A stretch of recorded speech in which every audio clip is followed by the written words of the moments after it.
Hi friends, আজকে আমরা এই যে এগ রোল বানিয়েছি গরম গরম, নিজের হাতে বানিয়েছি। এই যে পেপার দেখেই বুঝতে পারছো, এগুলো হচ্ছে আমাদের বাড়ির লেখা খাতা, এগুলো মরিয়েছি। আর এই যে ভেতরে মশলাগুলো দেখা যাচ্ছে কত সুন্দর। এই মাত্র তৈরি করলাম, আর খেয়ে বলবো তোমাদের কেমন হয়েছে। আর যাদের যাদের এগ রোল পছন্দ তারা একটা লাইক করো, কমেন্ট করো, চ্যানেলটি আমাদের সাবস্ক্রাইব করে দিও। তো খেয়ে দেখাই তোমাদের কেমন হয়েছে টেস্ট। নাও তুমি একটা নাও,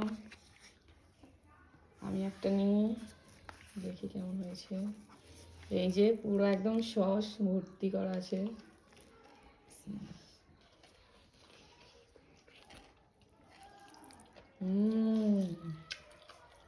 খুবই সুন্দর হয়েছে, খেতে অনেক মজা হয়েছে। এই যে পেঁয়াজ শসা সবই আছে। তো এগরোল কাদের কাদের ভালো লাগে কমেন্টে অবশ্যই জানাবে, একটা লাইক করে দিও। Okay bye, tata.